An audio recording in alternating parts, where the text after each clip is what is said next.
Muy bien, pues estoy muy contento esta mañana, estoy emocionado por ah, lo que Dios tiene preparado para nosotros este día. Quiero leerte dos porciones pequeñitas de la Escritura. Jeremías 1, Jeremías 1:5 dice, te conocía aún antes de haberte formado en el vientre de tu madre. Antes de que nacieras, te aparté, te santifiqué y te nombré mi profeta a las naciones. Esta es una palabra que Dios le dio al profeta Jeremías, que lo iba a poner como profeta a las naciones. Y Jeremías 29:11 es una promesa de Dios que sigue siendo vigente. Pues yo soy los planes que tengo para ustedes, dice el Señor. Son planes para lo bueno y no para lo malo, para darles un futuro y una esperanza. En esos días, cuando oren, los escucharé. Si me buscan de todo corazón, podrán encontrarme, dice el Señor. Mi amor por ti nunca falla. Nunca me canso de amarte, independientemente de dónde te encuentres, en el hoyo profundo o en la cima de la montaña o en algún punto intermedio, te amo con mi amor eterno. Estoy justo donde tú estás, justo donde me dejaste. Si estás quebrantado, vuelve a mí. Déjame sanar tu corazón y darte vida nueva. Puede ser que en este momento no lo veas ni lo sientes, pero tengo grandes planes para ti. Desde antes que nacieras te conocí. Desde la eternidad tengo un plan, un propósito para tu vida y juntos veremos que esto así suceda. ¿Confiarás en mí y caminarás conmigo? Este no es el final, es la oportunidad para un nuevo comienzo. ¿Caminarás conmigo y hablarás conmigo? Déjame llevarte a todo lo que tengo para ti. Te amo y mi amor nunca falla, ni siquiera parpadea. En Cristo Jesús. Amén. Y amén.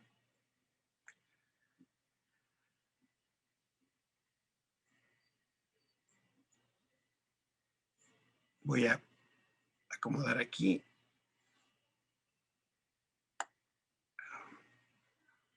Yo quiero proponerte hoy que tú y yo hablemos con toda transparencia. Algunas cosas que voy a mencionar creo que las piensas, pero no las dices. Por eso las voy a decir por ti. Y al final de la plática tú me dices si acerté o no. Y para lograr mi propósito, voy a tratar de describir la experiencia de Johnny, se escribe Joni latina, en una visita ministerial que tuvo al continente africano. Y te voy a hablar, mientras tanto, de un poquito acerca de su vida. Ella ha escrito varios libros, ella es una mujer cristiana, da conferencias por todo el mundo, ha escrito varios libros, y uno en particular que me gustó lleva por título Cuando Dios llora. Y ahí describe que llegó Johnny a un lugar que olía y que parecía el más espantoso basurero que jamás ella había visto. Era difícil estar ahí sin sentir repulsión. Un pastor y su linterna fueron guiando a Johnny durante la noche y ella venía siguiéndolo, pero en su silla de ruedas. El escenario, las calles de una ciudad africana que eran desconocidas para Johnny. Las cosas que veía y los ruidos que escuchaba eran horrendos, pero lo peor, debe ser una mujer muy sensible a su olfato, era el olor nauseabundo. Caminaron hasta encontrarse con una persona. Era una mujer joven, negra, sin manos y sin pies, y se encontraba recostada sobre el pavimento en una especie de camastro de paja. Estos encuentros, de alguna manera, le eran familiares a Johnny porque Dios la llamó a su servicio. Ella ministra, ella sirve a los que están afectados de polio, que tienen miembros amputados, o bien que tienen enfermedades muy serias, enfermedades muy graves. Porque Johnny misma es cuadripléjica. Quiere decir que solamente tiene movimiento en su cuello y la cabeza. Parece que una de sus manos también la puede mover. Pinta con la boca y canta, pero habla también de su corazón. Las personas que Johnny conoció en la calle no tenían hogar, o mejor dicho, el hogar de esas personas son las calles de Ghana. Esta ciudad se encuentra en el Ecuador oeste del continente africano. Te voy a mostrar un planito, un mapita para que veas tú dónde está esto, porque yo tuve que buscar dónde está Ghana, que no tenía yo la menor idea. Si tú te fijas, marca una línea horizontal donde puede estar el Ecuador, y en un circulito aparece ahí la palabra Ghana. Ese es el país. Después te puse un mapita un poco más amplio para que veas más o menos dónde se encuentra esta localidad. Johnny reconoce que por su salud, ella no podría subsistir en las condiciones que viven estas personas que ella conoció. Reitero, calles malolientes, con insalubridad, saturación de basura en el verdadero estado de descomposición, viviendo en refugios inhóspitos, infectados de insectos y de roedores. La luz de la linterna del pastor fue la que iluminó la cara de la joven negra, y cuando esto sucede, ella se rió mostrando todos sus dientes. Los ojos de esta chica brillaban, pero realmente, dice Johnny, la sonrisa de esta mujer era luminosa. La joven conocía muy bien al pastor que acompañaba a Johnny, porque este hombre ministra en las calles de la ciudad de una manera cotidiana. Ahí está su ministerio. Dios lo llamó a predicar su palabra y ayudar a los ciegos, a los cojos, a los discapacitados de las calles de Ghana. Igual que la Madre Teresa en Calcuta, pues este hombre, el Señor lo llamó para predicar a los pobres de Ghana.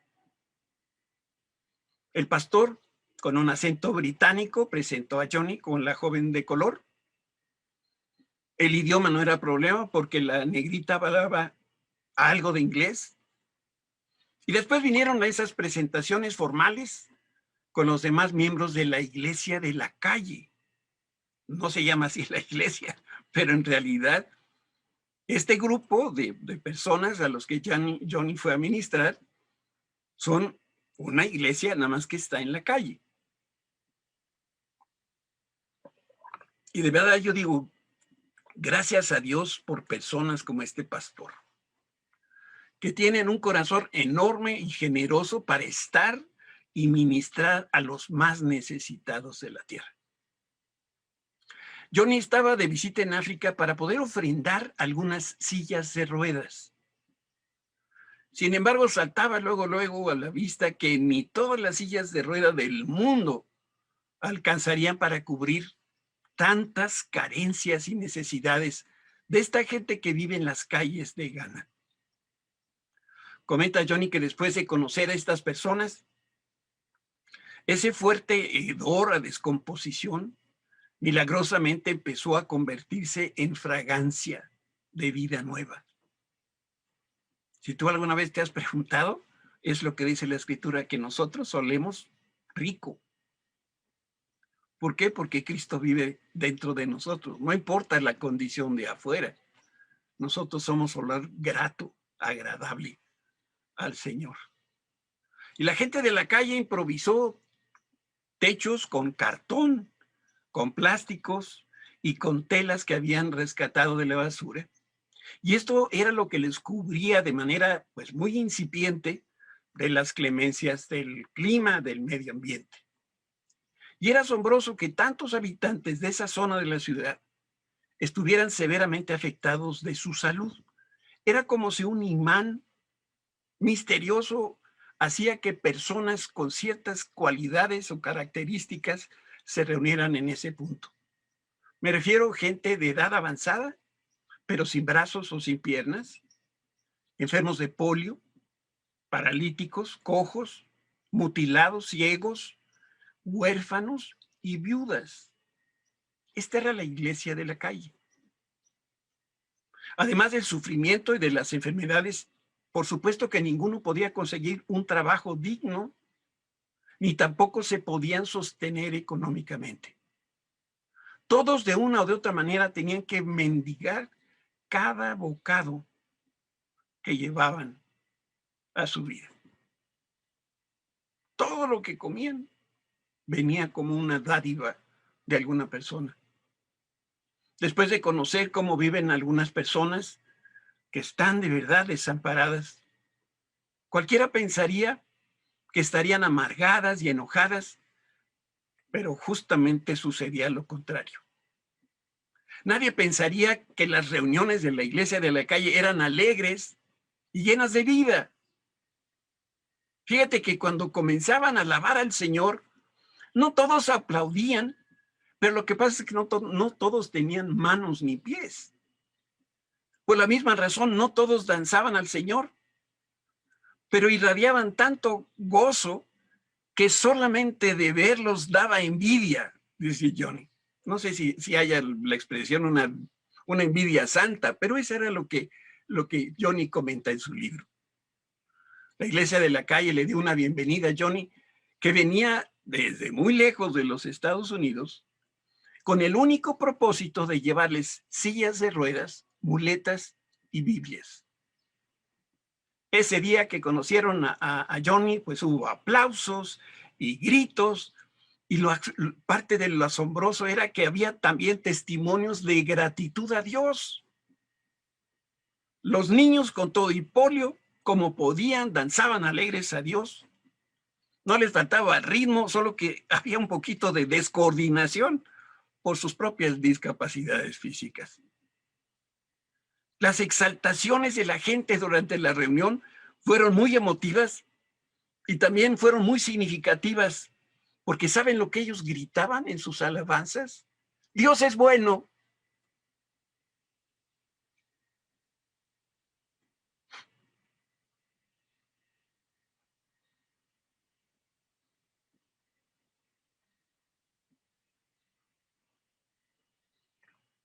Se alegraban de estar juntos y agradecían de corazón esa ofrenda de amor que les llevó Johnny. La habían recibido de sus hermanos en Cristo del otro lado del planeta. Y para culminar la reunión de ese día, y para despedir a Johnny, cantaron como solamente los africanos saben cantar. Y entonaron ese canto que el grupo de alabanza hoy nos dirigió, que es tan hermoso. Porque Él vive, triunfaré mañana. Porque Él vive, ya no hay temor. Porque yo sé que el futuro es suyo, la vida vale más y más solo por Él. Comenta Johnny que nunca antes había visto tanto gozo como aquella noche. Sorprendida se cuestionaba cómo puede haber tanta felicidad en medio de tanta miseria. ¿Cómo puede florecer aquí una rosa en un estercolero? Y Johnny le preguntó al pastor, ¿y qué pasa con esa joven negra cuando llueve? ¿Quién cuida de ella? Y dice que el pastor se sonrió y respondió con una candidez hermosa diciendo, Dios la cuida.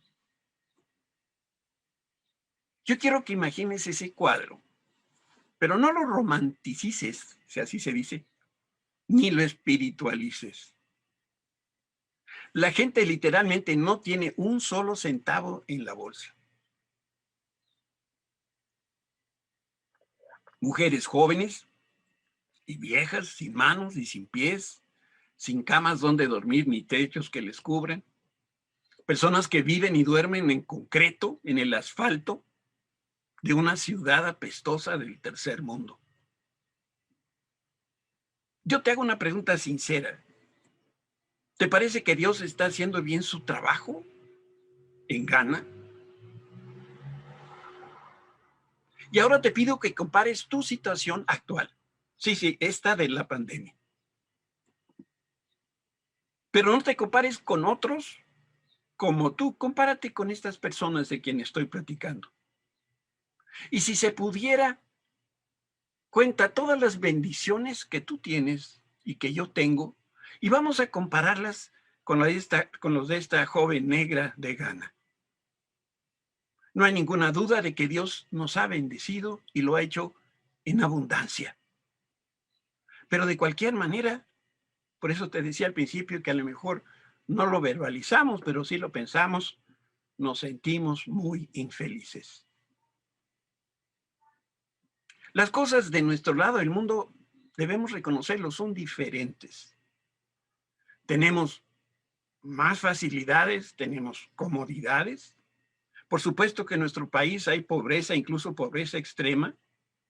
Sin embargo, nosotros, tú y yo, y los que me están viendo en internet, nosotros tenemos una casa, ya sea propia o rentada, donde dormir, donde habitar. Comemos 3 veces al día y el que no hace sus 3 comidas está a dieta. La mayoría de nosotros tiene un empleo o tiene un negocio. Tenemos quizá alguna seguridad social para la familia. Otros tienen también fondo de retiro y quizá otro tipo de satisfactor que hacen la vida que sea más tolerable. Vamos, en nuestro país, los arrimados, lejos de ser mal vistos, los consideramos de la familia.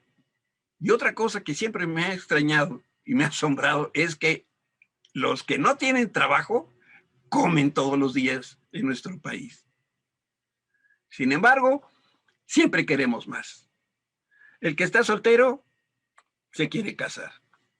El que está casado quiere otra esposa o otro esposo, pero de algún modelo más reciente. El que se casó con la mujer ideal, pues quiere mucho dinero y tiempo y salud para disfrutar la vida. Por eso yo tengo la impresión de que no sabemos cómo enfrentar las adversidades que nos asedian, que nos importunan, que estamos sufriendo todos los días. No sabemos cómo se enfrenta esa clase de adversidades. Y sí, si estuviste durante la oración, escuchaste el esposo, la esposa, los hijos que fueron diagnosticados con cáncer y algunos de ellos con cáncer avanzado. O el nietecito que nació con retraso mental. O la viuda que ayer enterró a su esposo y que ahora no sabe cómo va a resolver su futuro porque ahora está sola. El empleado viejo y solo que despidieron y le negaron la liquidación y la jubilación y la pensión que le correspondía por ley. Y la realidad es que con facilidad nosotros colapsamos bajo las presiones de la vida. Yo sé que las mujeres son más fuertes que los hombres. Vaya, yo soy el peor ejemplo de un hombre valiente. Valiente mi esposa. Por eso ya quedamos ella y yo que si un día entra un ladrón y nosotros estamos dormidas, a ella le toca bajar. Y yo me quedo a orar por ella. Pero cualquier cosa nos asusta, nos hace temblar. Empezamos a tener ideas y pensamientos. Perdemos el sueño. La alegría se nos esfuma de solo pensar que algo malo nos pudiera pasar. Y ese brillo que dan las comodidades tememos que desaparezca. Para decirlo en una frase, queremos lo que no tenemos y tenemos lo que no queremos. Y por eso nos sentimos las personas más miserables del universo. Yo hago esta reflexión. El Dios de los ganeses debe ser diferente del Dios de los mexicanos. Y especialmente debe ser muy diferente del Dios de los vecinos del norte, de los güeros. Porque ellos tienen todas las comodidades del mundo. Si los africanos se gozan en sus discapacidades, nosotros que somos muy fervorosos cristianos decimos, gloria a Dios por el sufrimiento de los africanos. Porque tú y yo hemos creído que el Señor tiene otros planes para nosotros. Para ellos, pues ha de ser ese sufrimiento. Pero para nosotros Dios debe pensar distinto, debe tener otros planes. Y creemos que Dios existe para darle significado a nuestra vida. Pero especialmente Dios existe para que no tengamos problemas. Y de verdad creemos que Dios trata diferente a las personas como si Dios tuviera favoritos. Por eso nos ponemos morados de envidia cuando otros compran, viajan, no repiten atuendo, los promueven, heredan, se sacan la lotería y et bene ibera defricatus. Sí, dije bien. Et bene ibera defricatus, que es latín para y yo sigo bien fregado. Es triste, pero creemos que Dios existe para hacernos felices. Y otros incluso se botan la puntada de decir, es que es mi derecho ser feliz. Y definimos felicidad como la ausencia de cualquier inconveniencia, de dolor o de preocupación. Comenta Johnny que así pensaba ella después de su accidente. Ella se accidentó en 1967. Una chica muy atlética se echó un clavado al río y quedó cuadripléjica. Dice que estando acostada sobre su espalda, lo único que podía hacer era ver el techo, ver el techo del hospital. Y es una posición natural y espléndida para hablar con Dios. Y desde su dolor y desventaja, ahora trataba de convencer y de conocer a Dios. Yo ni pensaba que Dios es Dios y siempre ha tenido el poder y el amor para librarla de inmediato del dolor y de la vergüenza de la parálisis. Y escribe que su razonamiento era más o menos en estas palabras: si mi papá biológico se duele y llora cuando ve que no me puedo mover, pues sin duda mi Padre Todopoderoso está ansioso de restaurar mi salud y mi felicidad. Ven a estos ojitos. ¿No es así como tú y yo pensamos? Tenemos la convicción, y a veces nos conviene pensar, que nuestro Padre Celestial jamás dañará ni permitirá que dañen a las personas que Él tanto ama como nosotros. Y por supuesto, Dios llora cuando uno de sus hijos se duele, como cuando Jesús lloró por la ciudad ahí en Jerusalén. Vamos a leer un pasaje donde vemos cómo Jesús lo expresó.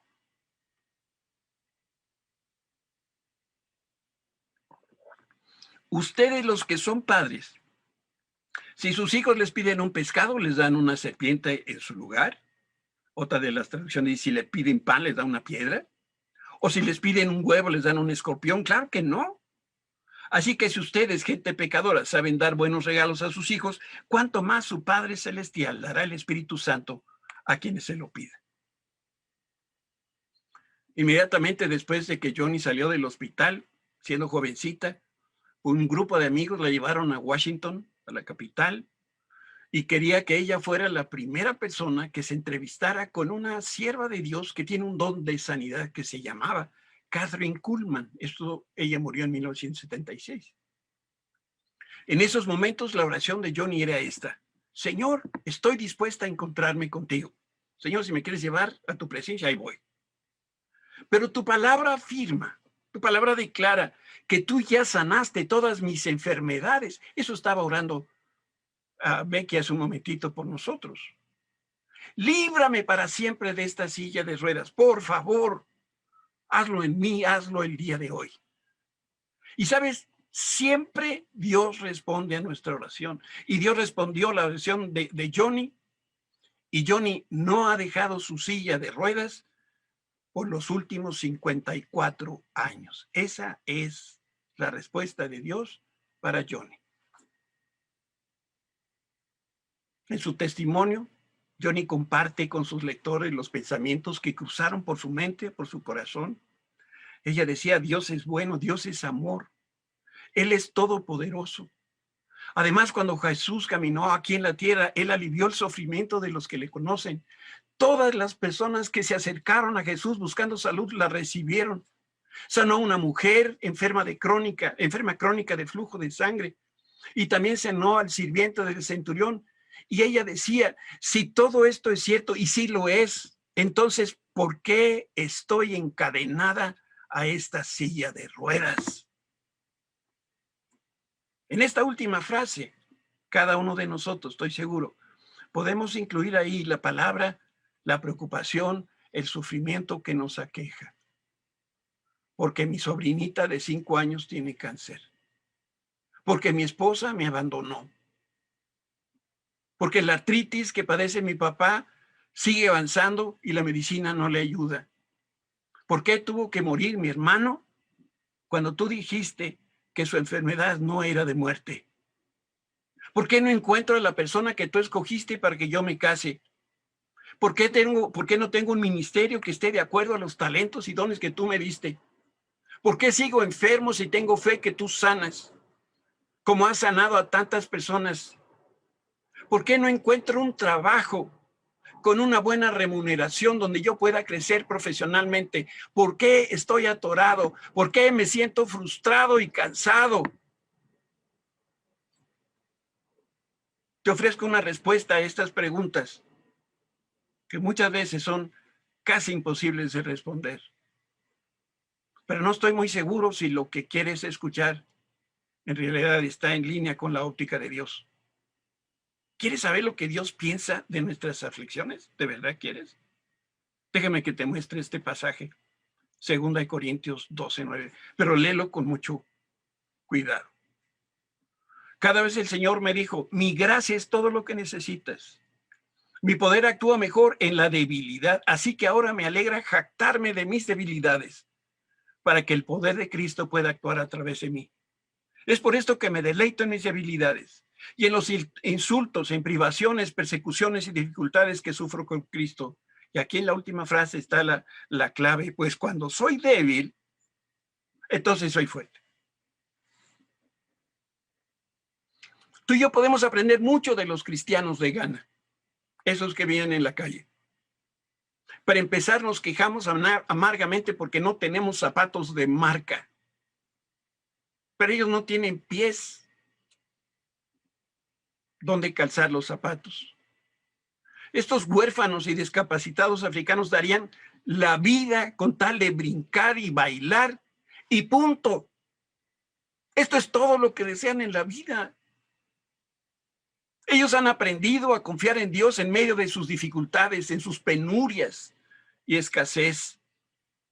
Ellos caminan por la vida o ruedan por la vida, pero tomados de la mano de Dios porque nadie más se preocupa por ellos.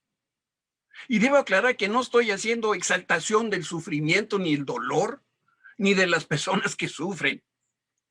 Como individuos, los africanos son igual que los mexicanos. Ellos también desean lo que no tienen y tienen lo que no desean. Pero creo que lo que hace la diferencia con nosotros, escúchame bien, son dos cosas. Una, la perspectiva que ellos tienen de Dios. Y dos, la actitud que ellos tienen frente al sufrimiento. Comenta Johnny que un día, mientras ella estaba compartiendo su testimonio por Europa, recibió un fax, y eso les habla un poquito del tiempo cuando esto ocurre, y le pedían que orara por un amigo suyo. Y como muchas personas cercanas a Johnny, su amigo también estaba encadenado a perpetuidad a una silla de ruedas. Y el mensaje decía que su amigo había sido cruelmente atacado por hormigas de fuego. Es una clasificación que los americanos le dan a un tipo de hormiga, que cuando pica, cuando muerde, sientes como fuego que te quema. Ahí donde fue la herida. Y debido a su enfermedad lo alimentaban a este hombre por sonda. Y sus necesidades fisiológicas también las realizaba a través de sondas. La tarde anterior a que enviaran el fax, la familia de este hombre salió de casa y él se quedó solo. Y por un descuido en la limpieza de las sondas, el hombre quedó expuesto a un ataque masivo de hormigas de fuego. Fue mordido y aguijoneado durante más de 12 horas, sin que él pudiera hacer algo para liberarse de la tortura. Cuando Johnny recibió el fax, su amigo estaba convaleciente y tremendamente deprimido. Esto ocurrió el día que ella estaba predicando a una multitud, y ese día habló de la misericordia y de la protección que Dios tiene por los débiles, por los más vulnerables de la tierra. Y con una honestidad pavorosa, Johnny dice que su primera reacción cuando supo de esto que le pasó a su amigo y después de haber predicado de la misericordia de Dios, ella vomitó y empezó a reclamarle a Dios. Por favor, responde con toda sinceridad. ¿Te hace sentido esto que te cuento? Y que además es verdad. ¿Crees que realmente Dios tiene control de todo? Y al mismo tiempo no impidió que cientos de hormigas de fuego atacaran a un hombre cristiano incapacitado. Quiero regresar a la Biblia, porque algo parecido le pasó a Pablo. Con la espalda descubierta, el apóstol recibió muchos azotes. Sintió como miles de hormigas de fuego lo mordían sin misericordia. Dice la Escritura que varias veces recibió 39 azotes. No fueron 40 porque la ley de Moisés era magnánima, era generosa, porque el castigo no pretendía matar a la persona, sino que nunca olvidara el mal que hizo. Por eso eran solamente 39 azotes. En varias ocasiones Pablo probó el sabor de la vergüenza. Lo despidieron, lo expulsaron de 5 sinagogas. También en varias ocasiones él paladeó lo que es el ácido del garrote de Roma. Se salvó milagrosamente de morir a consecuencia de los golpes. Después casi se ahoga cuando naufragó el barco en que viajaba en uno de sus viajes de ministerio. Y para coronar su carrera, lo encerraron y lo encadenaron a la guardia más disciplinada y más temida del mundo, que era la guardia romana. Por otro lado, Pablo fácilmente pudo haber evitado todo este martirio y lo único que tenía que haber hecho era quedarse callado. O que en ciertos momentos hubiera dicho lo que era políticamente apropiado y esto no lo hubiera pasado.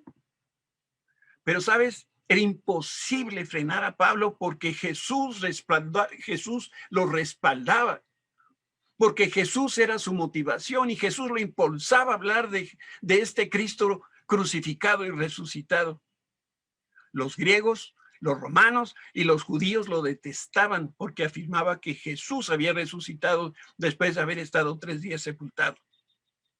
La sola idea que el hijo de un carpintero se proclamara hijo de Dios hacía que todos cayeran en repulsión. Por eso hasta los conocedores de la ley enfurecían cuando Pablo les decía que Jesús es el rabí de rabíes y el Hijo de Dios. Porque para la mayoría de las personas, Jesús no era más que un tonto, porque si hubiera sido Dios, no hubiera permitido que lo azotaran. Pero Pablo, él conoció al rabí resucitado a quien hoy le hemos cantado. Lo vio después de los eventos del Calvario. Y su primer encuentro con Jesús lo tuvo cuando iba camino a Damasco. Pablo ahí quedó ciego por la luz admirable de Jesucristo y entonces escuchó la voz de Dios. Esta experiencia convenció a Pablo que Jesús de Nazaret, el Hijo de Dios y el Mesías, estaba ahí presente delante de él.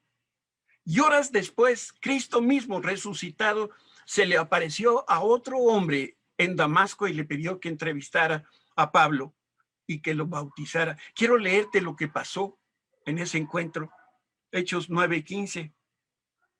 Dice, el Señor le dijo a Ananías, ve porque él, este es Pablo, es mi instrumento elegido para llevar mi mensaje a los gentiles, es decir, a los no judíos, o a reyes como también al pueblo de Israel, y le voy a mostrar cuánto debe sufrir por mi nombre.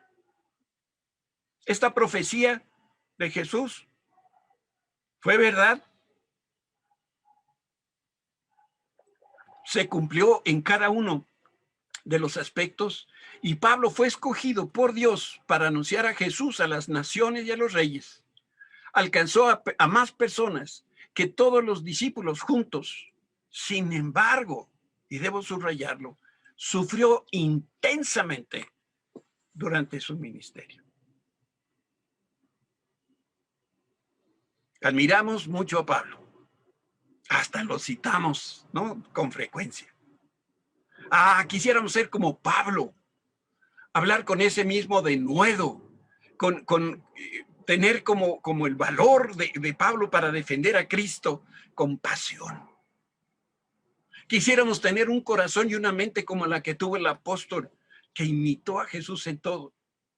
¿Cuál era el secreto de Pablo? En su carta a los Filipenses, Pablo revela la clave del éxito de su vida. Te la voy a leer. Y esto es algo que debemos nosotros guardar en el corazón. Y dice Pablo a la iglesia de Filipo: lo he perdido todo a fin de conocer a Cristo, experimentar el poder que se manifestó en su resurrección, participar en sus sufrimientos y llegar a ser semejante a Él en su muerte. Con qué claridad el pasaje dice que lo único que le importaba a Pablo en la vida era conocer a Cristo. Lo único que anhelaba de todo corazón era experimentar el poder de la resurrección de Jesucristo. Lo único que deseaba era compartir los sufrimientos de Cristo. Y la única meta que tenía en la vida era morir como Cristo. Creo que tú y yo, como buenos cristianos, diríamos amén a lo primero. Amén a conocer a Cristo y experimentar el poder de la resurrección. Eso me gusta. Donde creo que no estamos de acuerdo con Pablo es en la partecita esa de sufrir y menos morir como Cristo. Sin embargo, la palabra de Dios declara que el sufrimiento, aunque no nos guste, constituye una parte fundamental de la vida cristiana. Vamos a leer aquí Isaías 41, 17. Cuando los pobres y los necesitados busquen agua y no la encuentren, y tengan la lengua reseca por la sed, entonces yo, el Señor, les responderé. Yo, el Señor de Israel, nunca los abandonaré. Y fue lo mismo que Jesús le dijo a sus discípulos y que leemos en Juan capítulo 16. Toma nota. Les he dicho todo lo anterior para que en mí tengan paz. Aquí en el mundo, ojo, tendrán muchas pruebas y tristeza. Pero anímense porque yo he vencido al mundo. En otras de las versiones dice, pero confíen que yo he vencido al mundo. Hoy está de moda los retos. Y Yasmín nos retaba esta mañana a cuidar a otros, a extender ese mismo amor que el pastor tiene por sus ovejas. ¿Aceptarías un reto esta semana? Me dices que sí. Y el reto consiste en lo siguiente: toma de la mano a Jesús y no lo sueltes. Y le vas a decir: no te soltaré jamás, sin importar las aflicciones, las pruebas y los sufrimientos que tenga que enfrentar. ¿Quieres cerrar tus ojos? Porque yo quiero orar por ti. Padre, en esta hora yo bendigo tu nombre. Te bendigo por el testimonio de esta mujer cuadripléjica, que aún en esa condición está dispuesta a servir y dar su vida por los pobres de los pobres. Gracias porque hay pastores que están dispuestos a dejar sus comodidades para ir a estos sitios oscuros como en las calles de Ghana y llevar el mensaje de salvación de Jesucristo, pero no solamente con palabras, sino también con hechos, mostrando lo mucho que tú nos amas. Señor, gracias por el testimonio escrito en la palabra de Pablo. Gracias, Señor, porque es para nosotros un ejemplo claro de lo que tú esperas de nosotros. Gracias por la claridad, Señor, con la cual tú nos dices, en este mundo, durante la pandemia y después de la pandemia, tendrás dificultades, tendrás problemas, pero tú prometes que vas a estar con nosotros. Señor, ayúdanos a cambiar nuestro corazón y entender realmente cómo eres tú, tener esa percepción correcta de quién es Dios, para que de esa manera, Señor, nosotros también podamos tener una nueva percepción de lo que significa el dolor y el sufrimiento. Te damos gracias, Señor, porque aquí a nosotros, cada uno de los que estamos en esta transmisión, nos has bendecido enormemente. Tenemos la tecnología incluso en casa, en nuestra mano, enfrente a una computadora, una televisión inteligente, Señor, y podemos escuchar esta transmisión. Tenemos ropa que cubre nuestros cuerpos. Tenemos techo para nuestra cabeza. Señor, tenemos alimento todos los días. Nos has dado salud. Tenemos tantas y tantas bendiciones. Señor, enséñanos a vivir agradecidos a ti, que sin importar las circunstancias, sabemos que vamos a caminar de tu mano todos los días de nuestra vida. En Cristo Jesús.